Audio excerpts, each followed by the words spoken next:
नमस्कार, न्यूज के सबसे धाकड़ शो देश की पाठशाला में आप सभी का बहुत स्वागत। मैं हूं सुशांत सिन्हा। ये वो पाठशाला जहां खबर का हर अध्याय खुलता है और ऐसी रिसर्च के साथ खुलता है कि आपको न्यूज का मास्टर बनाए। सबसे पहले आपको बता दूं कि आज कौन कौन सी खबरों का अध्याय खोलने जा रहा हूं। पीएम मोदी का ताबड़तोड़ एक्शन दिख रहा है। उधर राहुल को नया इस्तीफा चाहिए बॉस। संसद में क्या गजब हो गया आज आपको दिखाऊंगा। पहले टास्क फोर्स, अब पेपर लीक पर नया बिल। पीएम मोदी का वो एक्शन जो जेन जी के सेंटिमेंट बदल देगा क्या। संसद में पेपर लीक के बिल पर कौन चर्चा नहीं होने दे रहा, जेन जी सब देख रहा है। साथ ही बात होगी दिल्ली, बिहार, बंगाल छात्र आंदोलन के नाम पर गुंडई करने वालों पर ताबड़तोड़ एक्शन शुरू। कॉकरोच आंदोलन के ऐसे अनदेखे वीडियो जिन्हें पहली बार देखकर आप हिल जाएंगे। पहले बीजेपी के गुंडे बताया, जब एक्शन होने लगा तो क्यों बवाल कर रहे हैं कॉकरोच वाले, आज इस पर भी बात होगी। पीएम मोदी के एक्शन से क्यों तिलमिलाए कॉकरोच पार्टी वाले, फिर से आंदोलन शुरू होगा क्या। इसके अलावा यूपी पॉलिटिक्स की बात होगी। दिल्ली में हंगामा, उधर यूपी चुनाव में ओवैसी की एंट्री हो गई है। किसका तनाव बढ़ा दिया उन्होंने। ओवैसी मुस्लिम वोट काटने को तैयार, योगी दलित वोट में सेंध लगा रहे। अखिलेश के साथ खेला हो गया है क्या। एफआईआर से लेकर बुलडोजर एक्शन तक, चुनाव के पहले यूपी में क्यों सियासी तूफान मच गया है वो भी दिखाऊंगा। और साथ ही महाराष्ट्र, एमपी, हिमाचल, देश भर में जानलेवा बारिश की हैरान कर देने वाली तस्वीरों का अध्याय होगा। और आखिर में हमारा स्पेशल सेगमेंट ऐसा क्यों बॉस। चिड़िया बिजली के तार पे बैठी रहती है फिर भी उसको बिजली के झटके नहीं लगते, ऐसा क्यों बॉस, ये भी बताऊंगा। लेकिन पहले दिन भर का क्यूआर मोड ऑन करेंगे, यानी दिन भर का क्विक रिकैप।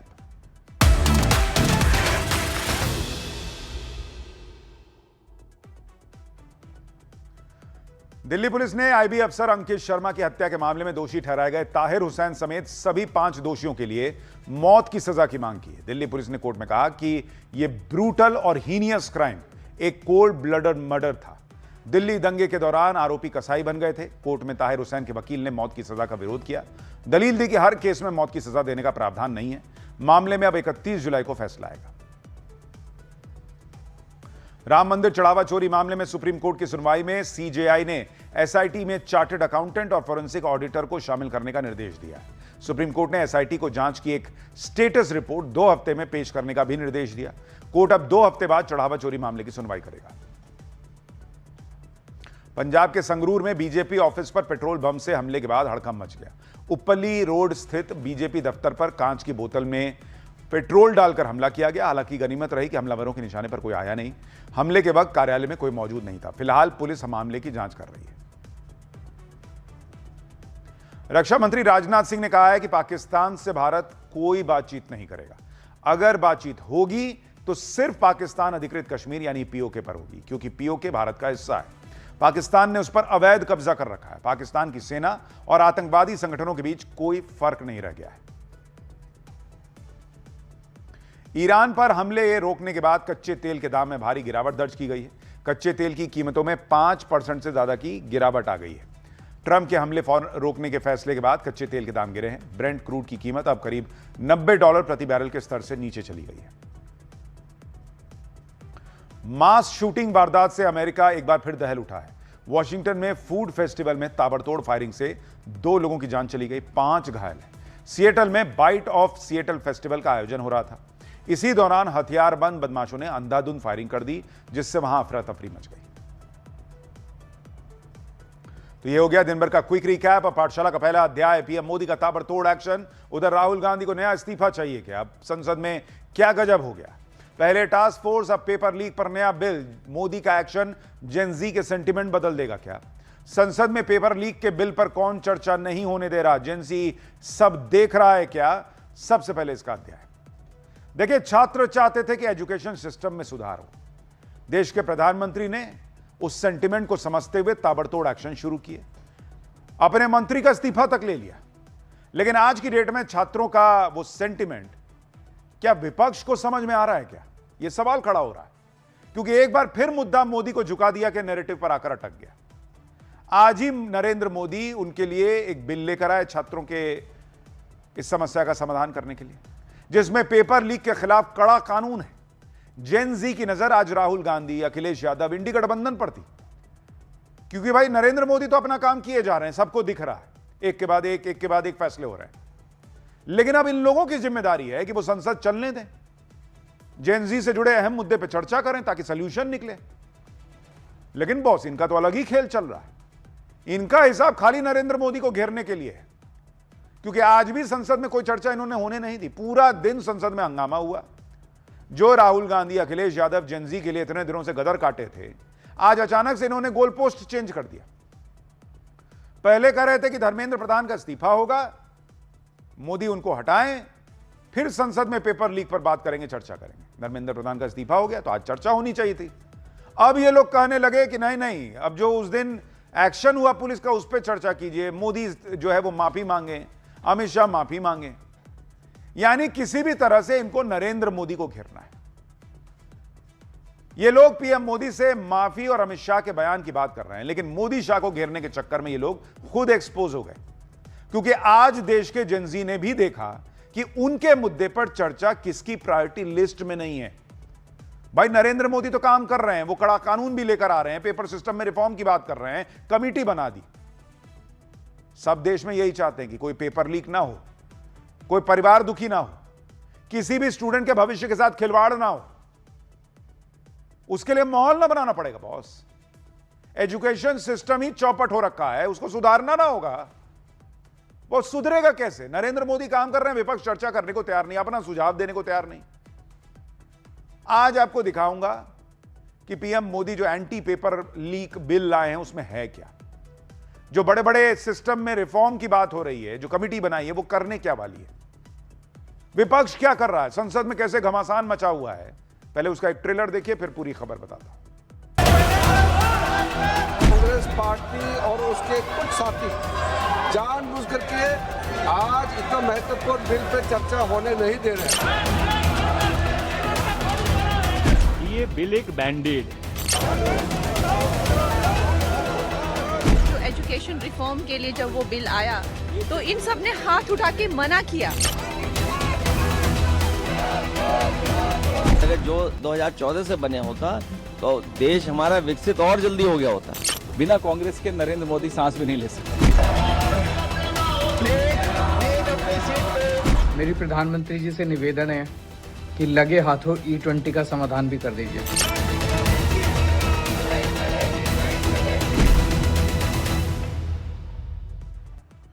देखिए, आज देश का जेनजी सब देख रहा है कि संसद में हो क्या रहा है। जेनजी के लिए ही संसद में एंटी पेपर लीक बिल लाया गया, लेकिन इंडी गठबंधन वाले इस बिल पर चर्चा करने की जगह हंगामा कर रहे थे। और हंगामा इसलिए चल रहा था क्योंकि इनका फोकस जेनजी से ज्यादा इस बात पर है कि नरेंद्र मोदी को कैसे घेरा जाए, कैसे यह दिखाया जाए कि अभी तो देखो मोदी को पकड़ लिया हमने, पहले इस्तीफा कराया है, अब माफी मंगवाएंगे, ये कराएंगे, वो कराएंगे। आप देखिए कि जो लोग जंतर मंतर पर बैठकर जेनजी की बात कर रहे थे, वो तो आंदोलन खत्म करके चले गए। उन्होंने तो नहीं कहा कि अभी ये कराओ तब हम आंदोलन छोड़ेंगे, हम ये कराओ तो छोड़ेंगे। जंतर मंतर खाली हो गया क्योंकि वहां लोगों को दिख गया कि मोदी एक्शन ले रहे हैं। जेनजी की हर बात सरकार ने मान ली और इस छात्र राइज को देखकर राजी हो गए। लेकिन इधर आप देखिए बॉस, छात्र निश्चिंत हैं कि भाई ठीक है, चलो मामला आगे बढ़ रहा है। लेकिन इंडी गठबंधन वालों की पॉलिटिक्स क्या है? ये कह रहे हैं कि एंटी पेपर लीक बिल पर चर्चा तब करेंगे जब पुलिस की कार्रवाई पर प्रधानमंत्री माफी मांगेंगे और गृह मंत्री अमित शाह जवाब देंगे। लेकिन ये डिमांड तो उन लोगों ने भी नहीं की थी जो लोग छात्रों के मुद्दे पर धरने पर बैठे थे, वो तो सब चले गए। इंडी वालों ने अब मोदी शाह की बात करके संसद को ठप कर रखा है। ये कीजिए तो वो क्यों नहीं किया, वो किया तो वो क्यों नहीं किया। ये लोग पहले कह रहे थे कि धर्मेंद्र प्रधान का इस्तीफा होना चाहिए, लेकिन अब दूसरा मुद्दा लेकर आ गए। कैसे आज संसद परिसर में हंगामा हुआ, नारेबाजी हुई, पहले वो देखिए, फिर अंदर की तस्वीरें दिखाऊंगा।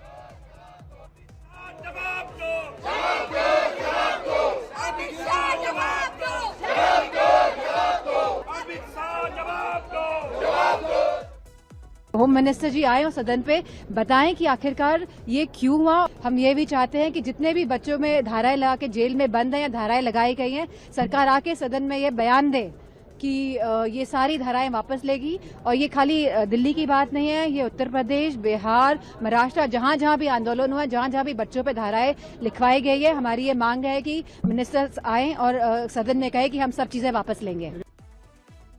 क्यों 20 जुलाई के दिन बच्चों पर इस प्रकार का अत्याचार हुआ, इन सब पर हम चाहते हैं कि गृह मंत्री बयान दे। इसके लिए इस संदर्भ में हमारे विपक्षी दलों ने अजर्नमेंट मोशन भी दिया, लेकिन कोई सरकार की तरफ से जवाब नहीं। यानी अब मुद्दा चेंज हो चुका है। अब 20 तारीख पे बात कीजिए। संसद के बाहर और अंदर इंडी गठबंधन ने इसी मुद्दे पर हंगामा कर दिया, संसद चलने ही नहीं दी। इसी हंगामे के बीच आज सरकार ने पेपर लीक को रोकने के लिए और कड़ा कानून पेश किया। केंद्रीय मंत्री जितेंद्र सिंह ने the public examinations prevention of unfair means amendment bill 2026 पेश किया, लेकिन इस दौरान भी संसद में हंगामा होता रहा। विपक्ष अपनी बात पर अड़ा रहा। संसद में बिल दोपहर 12 बजे पेश हुआ, लेकिन संसद की कार्रवाई में विपक्ष का हंगामा चलता रहा। दोपहर 2 बजे लोकसभा अध्यक्ष ओम बिरला चेयर पर थे। उन्होंने विपक्षी दलों से अपील की कि और टाइम ले लीजिए, चर्चा कर लीजिए, आपस में सहमति बनाने की कोशिश कीजिए। यह बिल इंपॉर्टेंट है, छात्रों के भविष्य से जुड़ा हुआ है, उनको याद दिलाया जाता रहा। लेकिन जो लोग छात्रों के भविष्य के लिए 4 दिन पहले तक, 2 दिन पहले तक छाती पीट रहे थे, आज वो उस बिल पे चर्चा के लिए तैयार नहीं है कि नहीं, पहले हम जो कह रहे हैं वो करो। लोकसभा स्पीकर ने विपक्ष को 3 घंटे का वक्त भी दिया। जब 5 बजे फिर से लोकसभा की कार्रवाई शुरू हुई, फिर वही हिसाब, ना बॉस, हम तो जो कह रहे हैं वही होना ही होगा। संसद में हंगामा चलता रहा। संसदीय कार्य मंत्री किरण रिजिजू ने विपक्ष को घेरा, कहा कि विपक्ष के कई सांसद चर्चा की तैयारी के साथ आए हुए हैं, कुछ सांसदों ने संशोधन के लिए सुझाव दिया हुआ है, फिर भी जानबूझकर कांग्रेस इस पर चर्चा नहीं होने दे रही। सुनिए लोकसभा में क्या हुआ। सर, सारे मेंबर तैयारी के साथ आए हैं और अपोजिशन के भी कई मेंबर्स ने अमेंडमेंट दिए हैं, वो भी तैयारी करके आए हैं। बहुत ही महत्वपूर्ण, बच्चों के लिए, युवाओं के लिए, छात्रों का जिंदगी के लिए ये महत्वपूर्ण बिल है। सब बोलने वाले वक्ता भी तैयार है, फिर भी जानबूझ करके कांग्रेस पार्टी और उसके कुछ साथी जानबूझ करके आज इतना महत्वपूर्ण बिल पे चर्चा होने नहीं दे रहे हैं। मैं बहुत दुखी मन के साथ कह रहा हूँ। पहले दिन तो वो कह रहे थे कि चर्चा करना चाहिए, एग्जाम का मामला है, बच्चों का मामला है।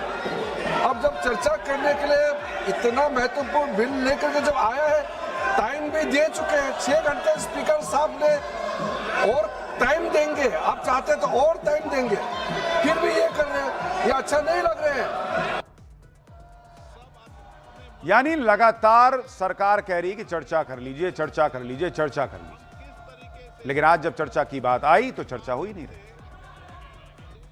अब नेताओं का तर्क है कि कानून से क्या हो जाएगा। इंडी वाले कह रहे हैं कि बिल में कुछ नहीं है, छात्रों के गुस्से को शांत करने के लिए बिल लाया जा रहा है। बिल लाना है तो शिक्षा जगत में जो चुनौतियां हैं उस पर व्यापक तरीके से बिल लाना चाहिए। कांग्रेस के नेता सवाल उठा रहे हैं कि क्या पुराना बिल कमजोर था जो नया बिल ला रहे हैं। कांग्रेस अध्यक्ष मल्लिकार्जुन खड़गे ने कहा कि 895 दिन पहले पेपर लीक रोकने के लिए बना कानून पास हुआ था, उसके बाद इतने पेपर लीक क्यों हुए। कांग्रेस सांसद गौरव गोगोई ने कहा कि सरकार भ्रष्टाचार में लिप्त लोगों को बचाना चाहती है तो इस संशोधन से कितना फायदा होगा। तो भाई, आप जो बिल आ रहा है उसमें संशोधन करा दीजिए, आपके पास पूरा ज्ञान है कि कैसे ये जो है पेपर लीक रुक सकता है। आप चर्चा कीजिए, बोलिए ना बिल में ये डालिए, ये डालिए, ये डालिए, कर दीजिए, ठीक। दूसरी तरफ बीजेपी ने यह माहौल बना दिया कि छात्रों के हितों से जुड़े बिल पर चर्चा से भागकर कांग्रेस खुद को एक्सपोज कर रही है। मनोज तिवारी ने कहा कि अब छात्रों को विपक्ष के नेताओं के खिलाफ प्रदर्शन शुरू करना चाहिए। ये लोग आपस में ही भिड़ गए। देखिए, ये बिल एक बैंडेड है। सरकार अगर संवेदनशील होती या गंभीर होती तो एक ऐसा मसौदा लेके आती जिससे कि जो भारत की शिक्षा जगत में चुनौतियां हैं उसके ऊपर एक व्यापक तरीके से ऊपर एक विधेयक लेके आती। ये तो लोगों का गुस्सा शांत करने के लिए, क्योंकि खासकर जो नौजवान हैं वो बहुत भड़के हुए हैं जब पुलिस वायलेंस के बाद, उसके ऊपर बैंडेड लाने के लिए बिल लेके आई। इस बिल में है ही कुछ नहीं। अगर आप देखें आज जो एजुकेशन रिफॉर्म के लिए जब वो बिल आया तो इन सब ने हाथ उठा के मना किया।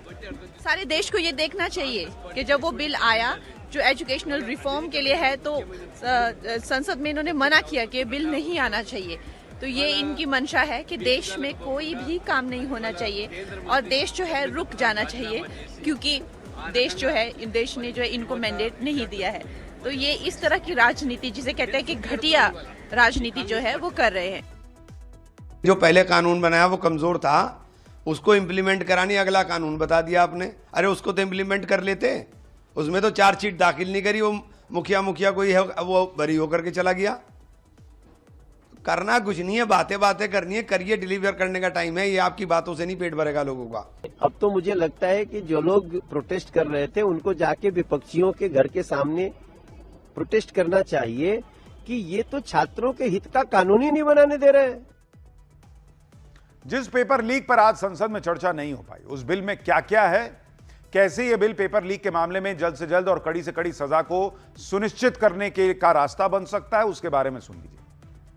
जो बिल आज पेश हुआ वो 2024 के the public examinations prevention of unfair means की जगह लेगा। अगर कोई व्यक्ति पेपर लीक का दोषी पाया जाता है तो पुराने बिल में न्यूनतम सजा को जो 3 साल थी उसे अब नए बिल में बढ़ाकर 5 साल कर दिया गया। जो अधिकतम सजा है उसे भी 5 साल से बढ़ाकर 10 साल कर दिया गया है।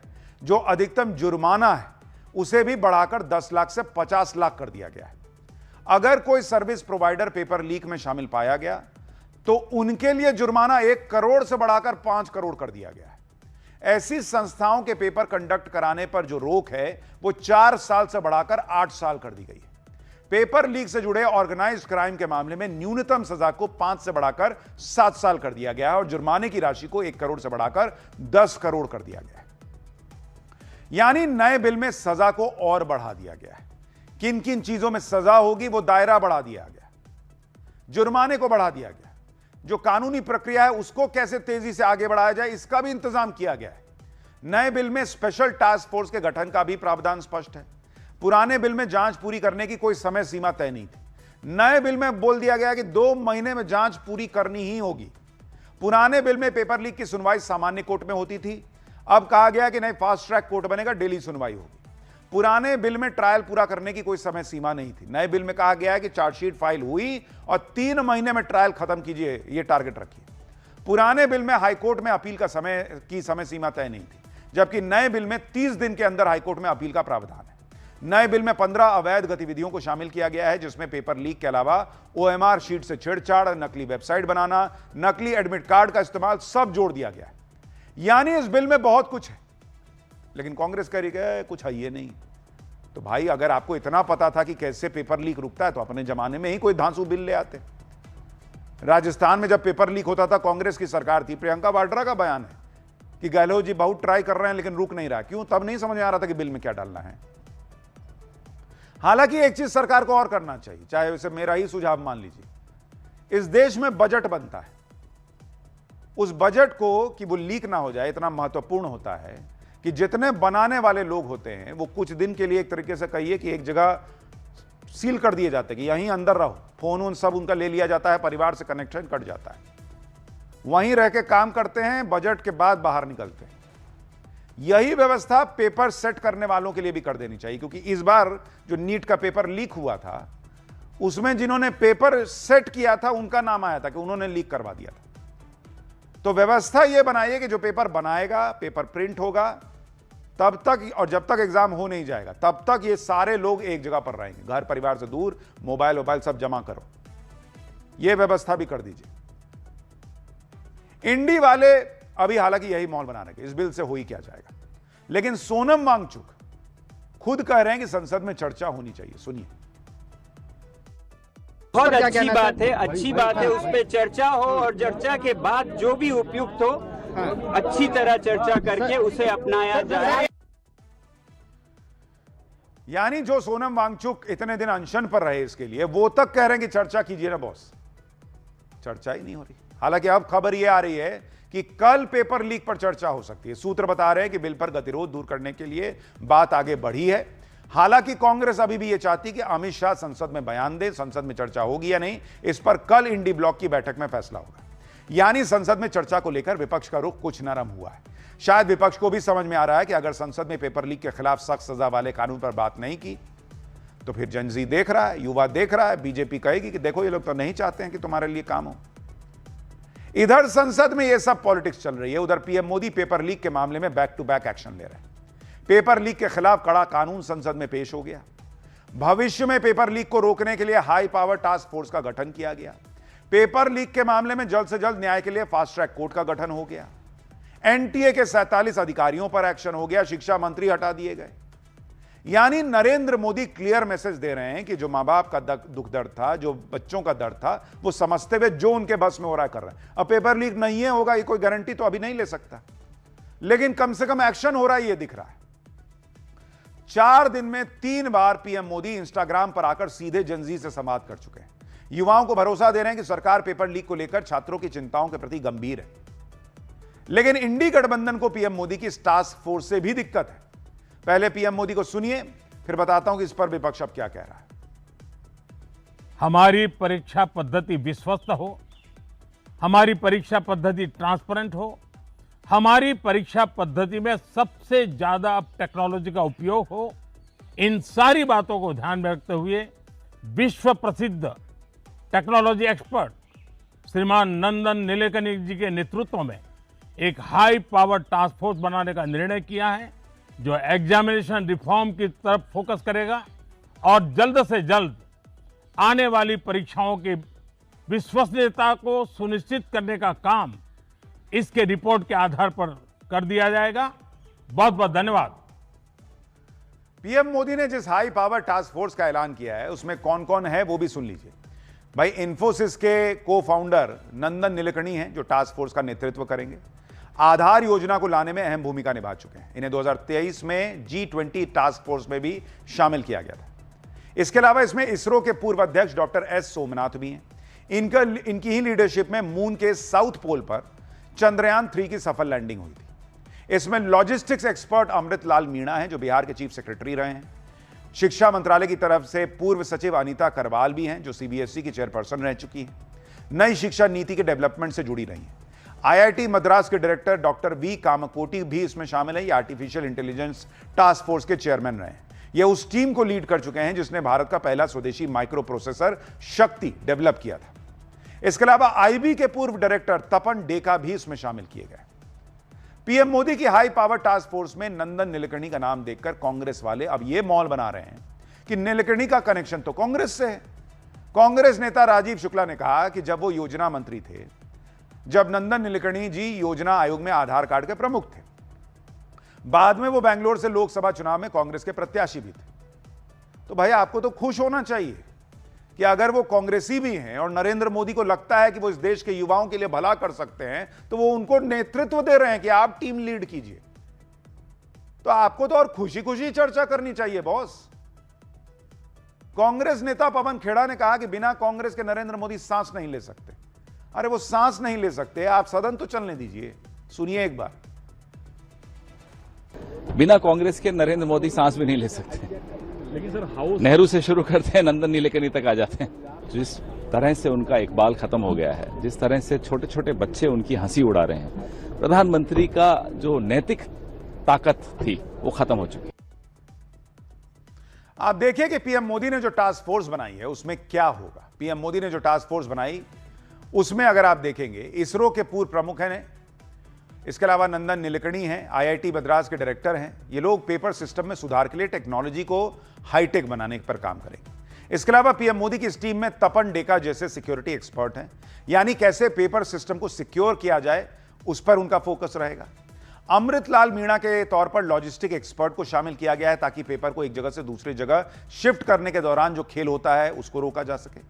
प्रशासनिक काम के लिए पूर्व शिक्षा सचिव अनीता जी को लाया गया है और आईबी के पूर्व डायरेक्टर भी हैं, यानी कैसे इंफॉर्मेशन जुटाई जा सकती है कि कहीं कुछ गड़बड़ तो नहीं हो रही, इसके लिए भी एक व्यक्ति को रखा गया है। हर मोर्चे पर एक्सपर्ट की नियुक्ति की गई और नंदन नीलेकनी को हेड बना दिया गया। लेकिन आप यह भी देखिए कि इंडी वाले इसको लेकर यह कह रहे हैं कि टेक्नोलॉजी से क्या हो जाएगा। टेक्नोलॉजी से तो सब कुछ हैक हो जाता है। इनको किसी चीज में चैन नहीं है बॉस कि टेक्नोलॉजी से क्या हो जाएगा। नंदन नीलेकनी को तो बना दिए तो कांग्रेस ही है, क्रेडिट भी लेना है, क्रेडिट देना भी नहीं है, चर्चा भी नहीं करनी है, लेकिन सॉल्यूशन भी चाहिए। सुनिए सपा सांसद रामगोपाल यादव क्या कह रहे हैं। सारा घपला डिजिटली से जब से हुआ तब से होना शुरू हो गया। डिजिटल नहीं था तब से नहीं होता था। आपको लगता है इसका कोई फायदा नहीं हो पाएगा? कोई फायदा नहीं हो सकता। बहुत आसान है लीक करना, हैक करना। पीएम मोदी की ये टीम पेपर सिस्टम में क्या सुधारेगी, किस मोर्चे पर काम करेगी, उसको भी बताता हूं। देखिए, high power task force NTA में बड़े बदलाव का सुझाव देगी। एनटीए को तकनीकी और संरचनात्मक रूप से पूरी तरह नया रूप देना इनका जोर है। ऐसा सिस्टम बनाने पर जोर होगा जिसमें क्वेश्चन पेपर पूरी तरह ट्रेसेबल होगा। एक ऐसा डिजिटल ऑडिट ट्रेल बनाया जाएगा जिससे साफ साफ पता चले कि प्रश्न पत्र की फाइल की एक्सेस किस किस के पास है, पेपर कब डाउनलोड या प्रिंट हुए। इसमें बहुत से डिटेल्स अभी भी लिए जाते हैं, लेकिन एडवांस लेवल पर इसकी ट्रैकिंग, एनालिसिस और लूप होल फिक्स करने का बहुत बड़ा स्कोप है। इससे बहुत जल्द यह पता चल पाएगा कि किस चरण पे और कहां गलती हुई। ऐसी तकनीक लाई जा सकती है जिसमें क्वेश्चन पेपर को आखिरी वक्त तक गोपनीय रखा जाए। टेक्नोलॉजी की मदद से परीक्षा केंद्र पर सिक्योरिटी को कैसे टाइट किया जाए, इस पर जोर होगा।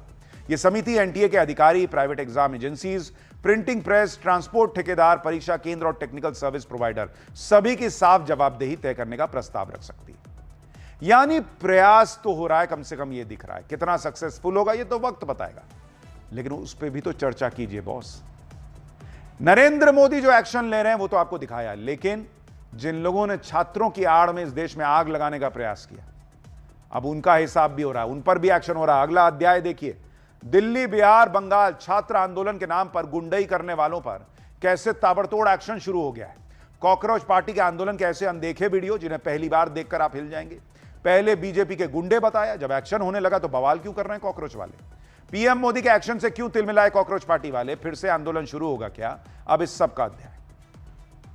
छात्र आंदोलन के नाम पर जो लोग गुंडई कर रहे थे, जो जेन्युइन छात्र थे, शांति के तरीके से बैठे थे, हमने कहा कि सही कर रहे हैं, लेकिन हमने आपको कहा था कि जो लोग ये सोच रहे हैं कि हम कुछ भी करेंगे, कौन देख रहा है, सब देखा जाता है आज के टेक्नोलॉजी के दौर में बॉस। जो लोग गुंडई कर रहे थे, हिंसा फैला रहे थे, पुलिस वालों को मार रहे थे, मीडिया को लिंच करने आ रहे थे, एक एक का हिसाब हो रहा है, ताबड़तोड़ एक्शन हो रहा है, इनकी पहचान हो रही है, इनकी धरपकड़ चल रही है। दिल्ली से लेकर बिहार, बंगाल, असम, हर जगह ऐसे लोग जिन्होंने इस देश में आग लगाने का प्रयास किया, जिन्होंने छात्र आंदोलन में घुसकर उत्पात मचाया, हुड़दंग किया, हिंसा फैलाई, जिन्होंने पुलिस पर हमला किया, जवानों को पीटा, पत्थर चलाए, सिर फोड़े, मीडिया वालों को टारगेट किया। छात्र आंदोलन के नाम पर बच जाएंगे अगर वो ये सोच रहे थे कि कौन ही हमको छू लेगा। ये लोग भूल गए कि कानून के हाथ लंबे होते हैं और आज नहीं तो कल इनके गले तक कानून के हाथ पहुंचेंगे। ये काम शुरू हो चुका है और जब ये काम हो रहा है तो इंडी गठबंधन वाले और कॉकरोच पार्टी वाले तिलमिला गए।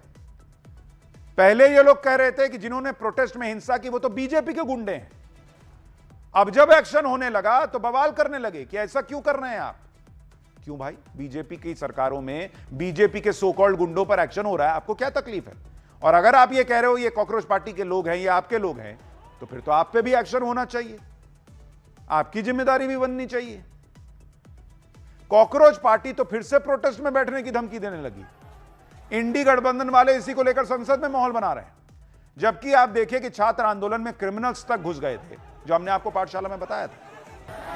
आज आपको कॉकरोच आंदोलन के ऐसे वीडियो दिखाऊंगा जो आपने अब तक नहीं देखे। छात्र आंदोलन के नाम पर बवाल करने वालों पर हो रहे एक्शन की एक एक डिटेल दूंगा, इस पर हो रहे पॉलिटिक्स के बारे में बताऊंगा, कैसे टूल किट एक्टिव हुआ वो भी दिखाऊंगा, AK-47 चलाने वाले पुलिस वाले पर भी एक्शन हुआ है वो भी दिखाऊंगा।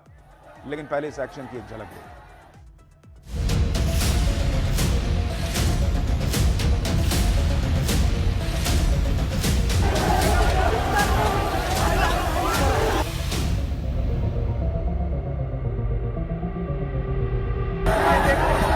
यहाँ पर पत्थरों के ट्रक लाकर रखती है, बीजेपी के गुंडे आते हैं, वो पत्थरबाजी करते हैं और फिर कॉकरोच जनता पार्टी के लोगों को बदनाम करते हैं। मीडिया के खिलाफ, लोगों के खिलाफ जिन्होंने भड़काया, जिन्होंने ये वायलेंस किया, ऐसे लोग सीजेपी के सपोर्टर नहीं है। Pellet guns, AK-47, are these terrorists? What is wrong with these people?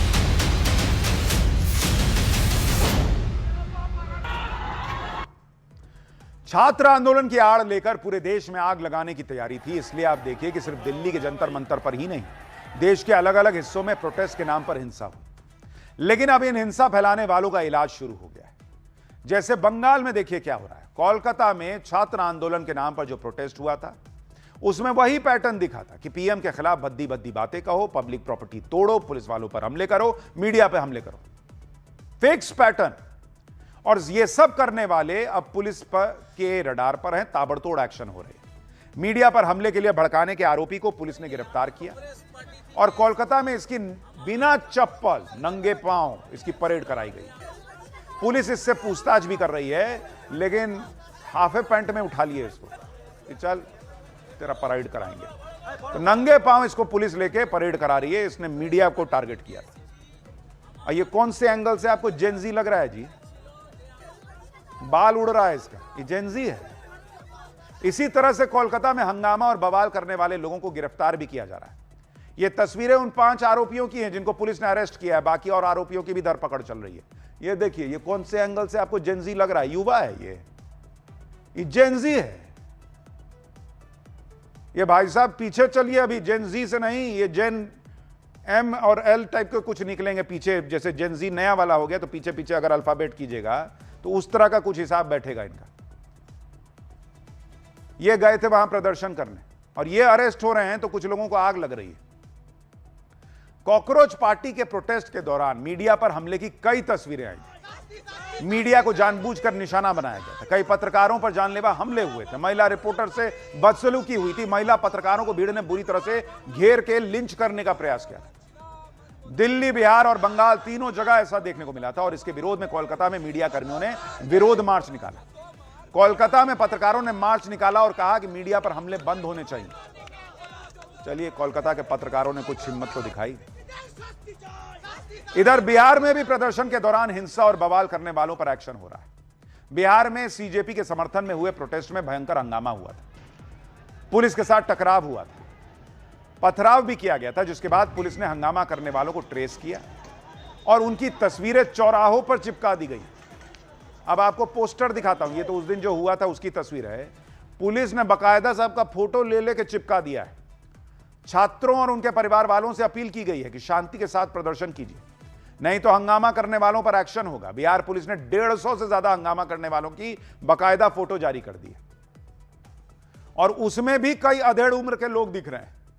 कौन से जेनजी थे बॉस? ये देखिए, इसमें कितना आपको जेनजी लग रहा है, देखिए तो जरा। इतना ही नहीं, जैसे जैसे इन लोगों की शिनाख्त हो रही है, लोकेशन का पता चल रहा है, पुलिस उठा उठा के पूछताछ के लिए ले जा रही है। अगर इन लोगों ने कुछ नहीं किया होगा तो छूट जाएंगे, लेकिन अगर किसी ने हंगामा, पत्थरबाजी या बवाल किया होगा तो भाई उन पर एक्शन होगा। इसी तरह से पेपर लीक के खिलाफ महाराष्ट्र में भी प्रोटेस्ट हुआ। महाराष्ट्र में भी जमकर हंगामा देखने को मिला था। पुलिस के साथ भिड़ंत की तस्वीरें आई थी।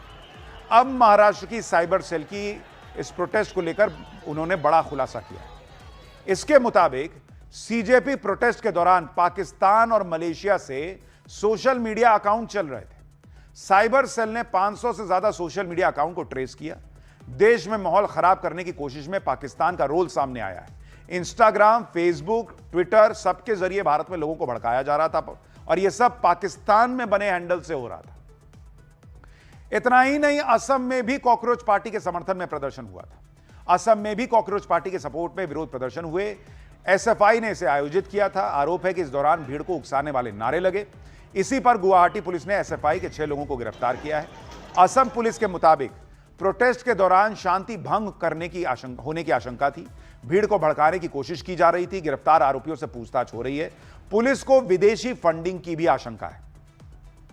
विदेशी फंडिंग के एंगल से भी जांच चल रही है और इसीलिए हमने आपसे जो कहा था कि ये जो प्रोटेस्ट चल रहा है और इसमें छात्रों के कंधे से उस पर बंदूक रख के कोई देश पे चलाने का प्रयास कर रहा है, वो धीरे धीरे जांच में सामने आ रहा है। जांच के बाद पता चलेगा कि विदेशी फंडिंग किस तरह से हुई, नहीं हुई, क्या हुआ। लेकिन आप याद करिए कि ये वही पुरानी टूल किट लग रही है और अब तो इसमें ग्रेटा थनबर्ग भी आ गई है। वही ग्रेटा थनबर्ग जो भारत के खिलाफ विदेशों में माहौल बनाने में सबसे आगे रहती है। टूल किट जो है वो इधर उधर फैलाती है कि कैसे भारत को में आग लगे। अब वही ग्रेटा थनबर्ग कह रही है कि भारत में जो हुआ वो सेलिब्रेट करने वाला है। सुनिए इसको। Indian student protests are making us all proud and they give us hope. They show what we can accomplish when people come together and resist. They show the true meaning of people power.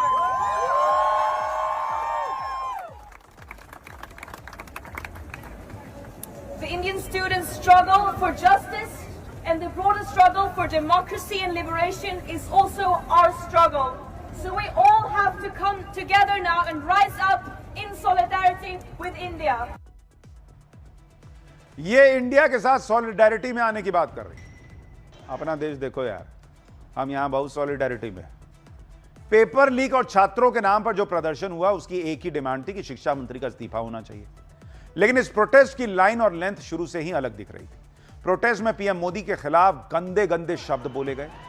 इतने अभद्र टिप्पणियां, ऐसे ऐसे video थे कि आपको TV पे दिखा नहीं सकते। कई लोग तो जो सोशल मीडिया पे देख रहे थे वो पूछ रहे थे कि इनके माँ बाप नहीं देखते इन सब वीडियो, ये कौन से युवा हैं भाई।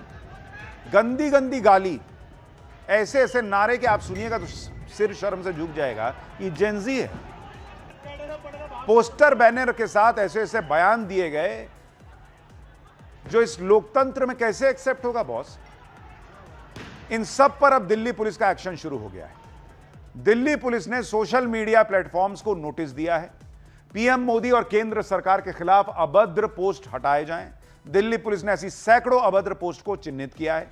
एआई से बनी अपमानजनक पोस्ट जांच के दायरे में है। दिल्ली पुलिस ने आईटी एक्ट के तहत नोटिस जारी किया है।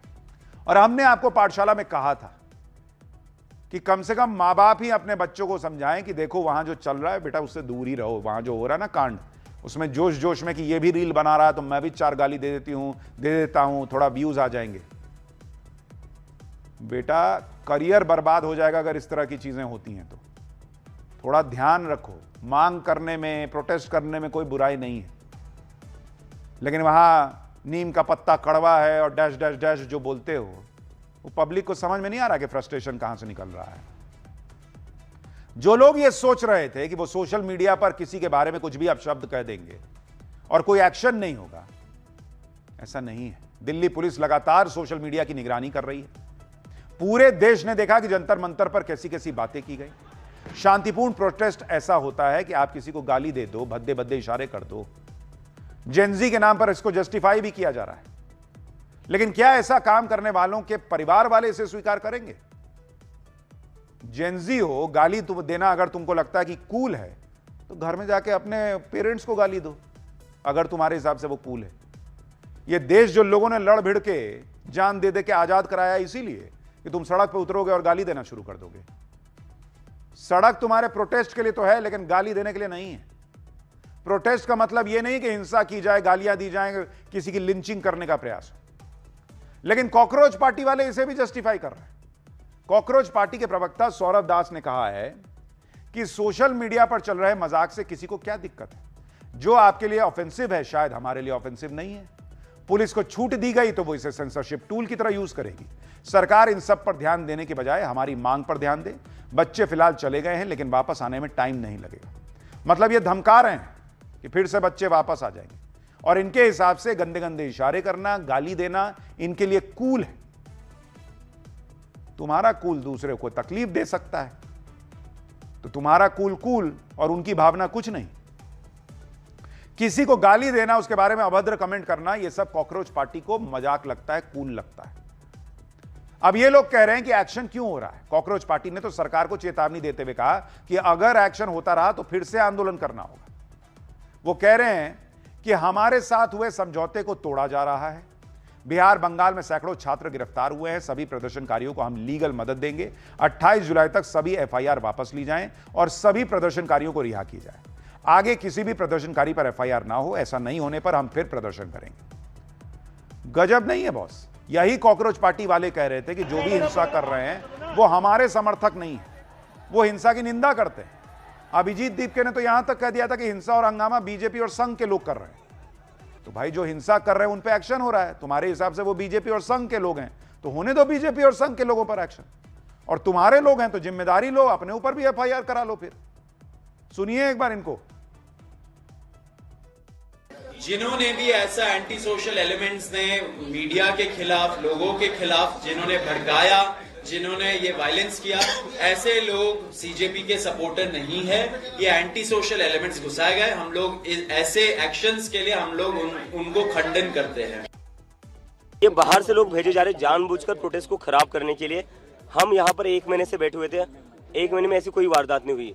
लेकिन अब क्या हो रहा है, जैसे ये प्रोटेस्ट बड़ा हो गया है तो ये बाहर से गुंडे भेजे जा रहे हैं बीजेपी द्वारा जानबूझकर लोगों को उकसाने के लिए, और यही लोग हैं जो पथराव करे बीजेपी के। पुलिस यहाँ पर पत्थरों के ट्रक लाकर रखती है, बीजेपी के गुंडे आते हैं, वो पत्थरबाजी करते हैं और फिर कॉकरोच जनता पार्टी के लोगों को बदनाम करते हैं। ये क्या आई कार्ड चेक कर रहे थे कि जो पत्थर चला रहा है वो बीजेपी का कार्डर है? इनको कैसे पता चला कि बीजेपी और आरएसएस के लोग हैं? उस वक्त मीडिया ने पूछ दिया तो उठा के डाल दो बीजेपी आरएसएस पे। मीडिया ने पूछ लिया कि भाई क्या है ये सब, क्या चल रहा है, लिंचिंग विंचिंग हो रही है, तो हमारे लोग नहीं है, ये दूसरे हैं। और अब जब एक्शन होने लगा तो इनके लोग निकल आए। कॉकरोच पार्टी वाले फिर से आंदोलन की धमकी दे रहे हैं, वो भी सिर्फ इसलिए कि पुलिस उन प्रदर्शनकारियों पर एक्शन ले रही है जिन्होंने हिंसा, हंगामा और गुंडाई की थी। जंतर मंतर पर जो कुछ भी हुआ उसकी पूरी डिटेल दिल्ली पुलिस के पास है। दिल्ली पुलिस के पास 100 ऐसे वीडियो हैं जिसमें हिंसा की पूरी तस्वीर दिख रही है। दिल्ली पुलिस का दावा है कि 20 और 22 जुलाई को हुई हिंसा से जुड़े करीब 100 सीसीटीवी वीडियोस की जांच चल रही है। पुलिस के मुताबिक इन वीडियो में प्रदर्शनकारियों की कई गतिविधियां रिकॉर्ड हुई हैं। फुटेज में भीड़ को सुरक्षा घेरा तोड़ते, पुलिस पर हमला करते, पथराव करते, सरकारी और निजी संपत्ति को नुकसान पहुंचाते हुए देखा जा सकता है। दिल्ली में प्रोटेस्ट के दौरान हुई हिंसा के अनदेखे वीडियो भी आपको दिखाता हूं, जिसके आधार पर पुलिस अब जांच कर रही है। जैसे ये तस्वीर देखिए, प्रदर्शनकारी कैसे बैरिकेडिंग तोड़कर आगे बढ़ रहे हैं। पुलिस ने मजबूत बैरिकेडिंग की थी, लेकिन प्रदर्शनकारियों ने उसे भी गिरा दिया। आप देखिए, जो लोग कह रहे थे कि एक्शन क्यों हुआ, पुलिस ने क्यों छात्रों पर एक्शन किया, एक सवाल एक जेन्युइन नागरिक के तौर पर पूछिए आप। पुलिस ने जंतर मंतर पर प्रोटेस्ट की इजाजत दी थी, इस मार्च की इजाजत ही नहीं थी। संसद का सत्र चल रहा है, एक बड़ी भीड़ जो है वो बैरिकेड फांद के इस तरफ आ रही है। कल को संसद में कुछ हंगामा हो जाता, कुछ कांड हो जाता, दीपके का क्या था? वो तो कह देते बीजेपी आरएसएस के लोग थे, कट लेते। लेकिन वहां की जिम्मेदारी कौन लेता? वो पुलिस किस लिए खड़ी थी? इसी के लिए ना कि ये लोग संसद भवन नहीं पहुंचे। तो जब आप बैरिकेड पार कर गए, बार बार बोलने के बाद पार कर गए कि मत आओ इधर, मत आओ इधर, तो इनको रोकने का क्या तरीका था? यह भी सवाल हमें पूछना चाहिए। ठीक है, जो लोग बाद में दिखा कि पकड़ के कोने में जो है वो उनको पीटा जा रहा है, उन पे सवाल उठना चाहिए। लेकिन आप वीडियो देखिए, संसद मार्ग पुलिस थाने के पास भीड़ पुलिस घेरा तोड़कर आगे बढ़ रही है। यह रिस्ट्रिक्टेड एरिया है जहां से भीड़ संसद की तरफ जा रही थी। प्रदर्शनकारियों की भीड़ ने इसके बाद पुलिस की गाड़ियों को निशाना बनाना शुरू किया। पुलिस वैन में तोड़फोड़ की, एक वैन के टायर की हवा तक निकाल दी। भीड़ ने आम पब्लिक की गाड़ियों को भी नुकसान पहुंचाया और जमकर तोड़फोड़ की। इसके बाद प्रदर्शनकारियों ने पुलिस पर हमला शुरू किया। संसद की तरफ बढ़ रही भीड़ ने पुलिस पर हमला किया। पुलिस पर पत्थरों से हमला किया गया। पानी की बोतलें उन पर फेंकी गई, जो हाथ में आया उससे पुलिस पर हमला होने लगा। हिंसक भीड़ के हमले से कई पुलिसकर्मी घायल भी हुए। ये देखिए तस्वीर, बाप रे, देख रहे हैं आसमान से पत्थर बरस रहा है। किसी के सिर पर चोट लगी तो किसी के हाथ पैर चोट लगी। कुल मिलाकर 200 से ज्यादा पुलिसकर्मी इसमें घायल हुए, जिसमें 20 को गंभीर चोट आई। और यह हिंसा और गुंडाई छात्रों ने नहीं की, छात्रों के आंदोलन में जो घुस गए थे उन्होंने की। और दिल्ली पुलिस ने आज नई डिटेल जारी की है, जिसके बारे में आप सुनकर हैरान रह जाएंगे। प्रदर्शन स्थल पर 2873 लोगों के आपराधिक रिकॉर्ड मिले। इसमें से 989 लोगों का गंभीर आपराधिक इतिहास रहा है। 101 लोग हत्या के मामले में शामिल रहे हैं जो वहां दिखे। 62 लोगों पर हत्या की कोशिश के मामले दर्ज हैं जो वहां दिखे आंदोलन में। 284 लोग डकैती या लूट के मामलों में शामिल रहे हैं जो वहां दिखे आंदोलन में। 61 लोगों पर रेप के मामले दर्ज हैं। 6 लोग पॉक्सो एक्ट के मामले में आरोपी रहे हैं और 25 लोग महिलाओं से छेड़छाड़ के मामले में शामिल रहे हैं। 229 लोगों का आर्म्स एक्ट के तहत आपराधिक रिकॉर्ड है जो उस दिन आंदोलन में शामिल थे। 135 लोग झपटमारी के मामले में शामिल हैं। 19 लोगों पर अपहरण के मामले दर्ज हैं। 67 लोग नशीले पदार्थों और एनडीपीएस एक्ट से जुड़े मामलों में शामिल रहे। छात्रों के भीड़ में ऐसे अपराधी संसद की तरफ बढ़ रहे हैं और आप कह रहे हैं कि पुलिस जो है वो चुपचाप खड़ी रहती। इस डिटेल से साफ है कि प्रोटेस्ट साइट और उसके आसपास मौजूद लोगों में सिर्फ छात्र थे ही नहीं, बल्कि ऐसे लोग घुसे हुए थे जो आदतन अपराधी हैं, जिन पर हत्या, रेप, डकैती जैसे गंभीर केसेस हैं। क्या इन पर भी एक्शन नहीं होना चाहिए? कॉकरोच पार्टी के हिसाब से, इंडी गठबंधन के हिसाब से किसी मासूम पर होता है, आप चले जाइए कोर्ट की, भाई देखिए इस मासूम पे हो रहा है। लेकिन आप कह रहे हैं कि किसी पे एक्शन नहीं होगा। वो तो यही चाहते हैं कि हम छात्र के बीच में घुसकर देश में आग लगा दें और हम पे कोई एक्शन नहीं हो, और आप उनको बचा रहे हैं। ऐसा भी नहीं है कि सरकार सिर्फ हंगामा और बवाल करने वालों पर ही एक्शन नहीं ले रही है, बल्कि छात्रों पर लाठीचार्ज करने वाले और गोली चलाने वाले पुलिस वालों पर भी कार्रवाई हो रही है। बिहार के सिवान में छात्रों पर AK-47 से गोली चलाने वाले पुलिसकर्मी को सस्पेंड कर दिया गया। तो भाई, जिसने पुलिस वाले ने गलत किया उस पर भी एक्शन हो रहा है। 25 जुलाई की तस्वीर है, प्रदर्शन के दौरान एक पुलिस वाले ने AK-47 से गोली चला दी थी। इसकी बड़ी चर्चा हुई थी। अब इस पर एक्शन लेते हुए बिहार पुलिस ने कहा है कि प्रदर्शन के दौरान पुलिस और प्रदर्शनकारियों के बीच झड़प हुई। सिवान SP समेत 30 पुलिसकर्मी और प्रदर्शनकारी घायल हुए। भीड़ से घिरता देख जवान ने AK-47 से हवाई फायरिंग की थी। जवान को फायरिंग की अनुमति नहीं दी गई थी। AK-47 से किसी को गोली नहीं लगी, इसका सबूत पुलिस के पास है। वीडियो में दिख रहे जवान अभिषेक पटेल को निलंबित कर दिया गया है। आरोपी जवान के खिलाफ विभागीय कार्रवाई भी शुरू कर दी गई है। यानी एक्शन सब पर हो रहा है। जो गलत करेगा वो बचेगा नहीं। इसी तरह से दिल्ली में जिसने पैलेट गन का इस्तेमाल किया उसके खिलाफ भी एक्शन होना चाहिए। लेकिन इस एक्शन से भी कांग्रेस को दिक्कत हो रही है। प्रियंका वाड्रा कह रही हैं कि सरकार फिर से पुराने ढर्रे पर लौट आई। हद हो गई है ये। इन्होंने अभी भी FIR दर्ज की है स्टूडेंट्स के खिलाफ, शायद कल रात को या आज सुबह, बिहार में, बंगाल में। तो ये अपनी आदतों से बाज तो आए नहीं है। और मैंने सुना है, वेरीफाइड नहीं है, लेकिन मैंने सुना है कि जो लड़कियां गई थी प्रोटेस्ट में, कई लड़कियों के पेरेंट्स को फ़ोन आ रहे हैं, उनको धमकाया जा रहा है कि तुमने अपनी लड़कियों को भेजा। क्या मतलब है? क्या हमारे देश में लड़की प्रोटेस्ट नहीं कर सकती? क्या मतलब है? Pellet guns, AK-47 are these terrorist? What is wrong with this? देखिए, जो लड़कियां वहां पर शांतिपूर्ण प्रोटेस्ट कर रही थी उन पर अगर एक्शन हो रहा है तो गलत हो रहा है। लेकिन जो लड़कियां वहां पर जिस तरीके के नारे लगा रही थी, प्रियंका वाड्रा ने सुना है, जो कह रहे हैं कि उनके बच्चों के मां बाप को फोन आ रहा है, उनके मां बाप ने अपने बच्चों के वीडियो देखे हैं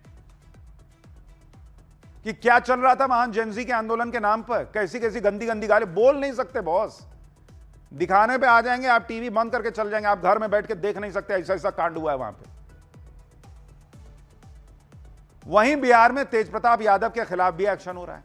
तेज प्रताप यादव पर भी आरोप है, लालू यादव के बेटे पे, कि 25 जुलाई को प्रोटेस्ट के दौरान उन्होंने लोगों को उकसाया था। इसी वजह से तेज प्रताप यादव को पुलिस हिरासत में ले लिया गया है। कोर्ट ने तेज प्रताप यादव को 14 दिन की जुडिशियल कस्टडी में भेज दिया। बिहार में इस विवाद के बीच आप ये भी देखिए कि छात्रों के नाम पर जो लोग प्रोटेस्ट कर रहे थे वो खुद कैसे एक्सपोज हो रहे हैं। कॉकरोच पार्टी ने जंतर मंतर पर प्रोटेस्ट के दौरान आत्महत्या कर चुके नीट स्टूडेंट की तस्वीरें लगाई थी। कहा गया कि इन छात्रों के सम्मान में कॉकरोच पार्टी सड़क पर उतरी। मंच पे नाचते थे ये लोग। तो पब्लिक ने पूछा कि नाचते काहे हो जी? वहां पे वो पीछे जो है वो बेचारे जिन्होंने जान दे दी उनकी तस्वीर है। तो बोले ये हमारा तरीका है, हम नाचते भी हैं, हम आंदोलन भी करते हैं। लेकिन जैसे ही शिक्षा मंत्री का इस्तीफा हुआ तो कॉकरोच पार्टी वालों पर आरोप है कि उन्होंने इन छात्रों को भी भुला दिया। आत्महत्या कर चुके छात्रों की फोटो भूल गए, उनको स्टेज से नीचे पड़ी हुई मिली तस्वीरें। एक वहां पर आंदोलनकारी ने उसको उठाया, बोला मेरा तो दिल रो रहा है कि कैसे लोग हैं ये लोग, कि काम निकला नहीं कि जिसने आत्महत्या की थी उसका फोटो फेंक दिया जमीन पे।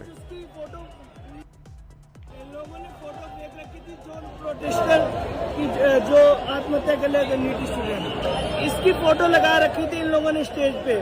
आज उसकी फोटो नीचे पड़ी हुई थी। आज हमारा दिल रोया है ये देखकर।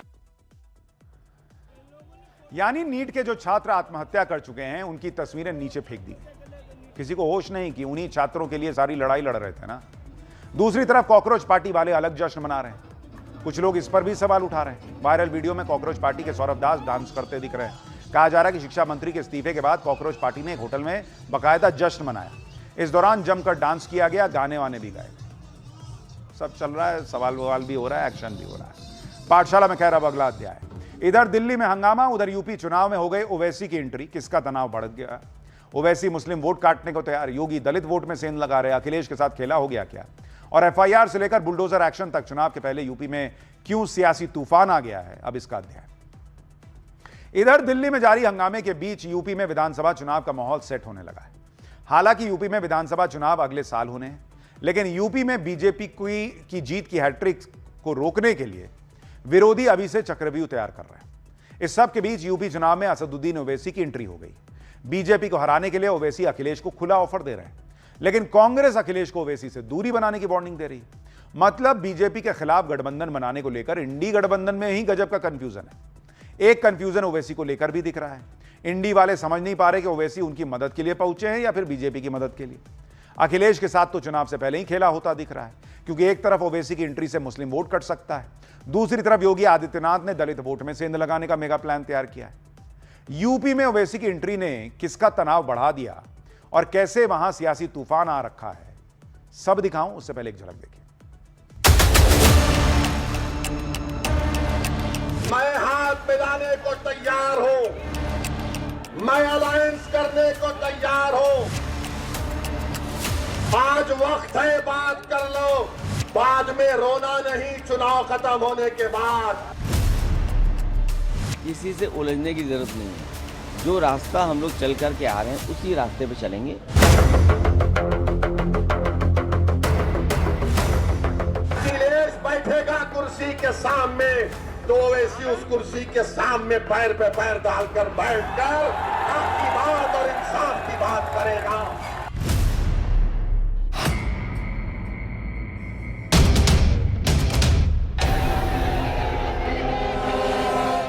असदुद्दीन ओवैसी आज के वक्त में मुसलमानों का सबसे बड़ा दुश्मन है। मुसलमानों का सबसे बड़ा दुश्मन है। ये समाज और देश के दुश्मन हैं। ये समाज और देश के दुश्मन हैं।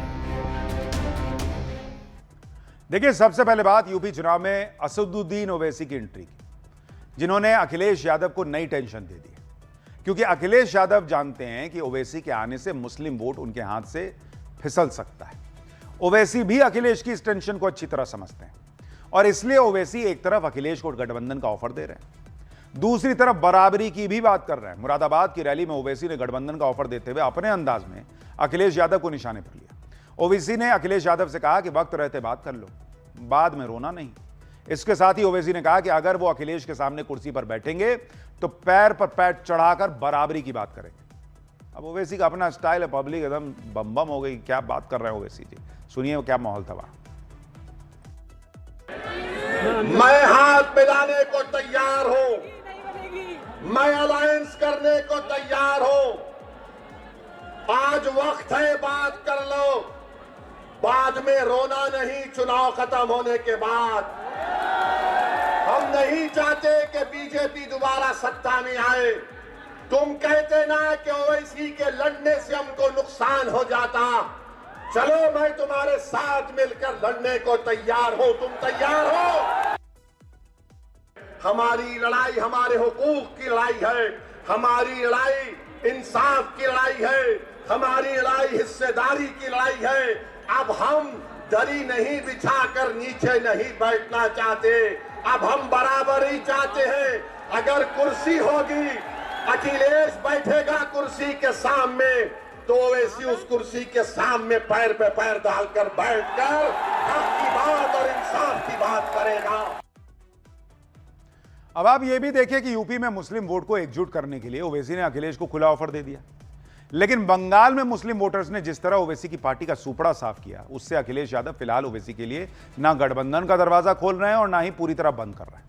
सुनिए ओवैसी के गठबंधन वाले ऑफर पर पूछे गए सवाल पर अखिलेश यादव ने कैसे अभी गोलमोल जवाब दिया।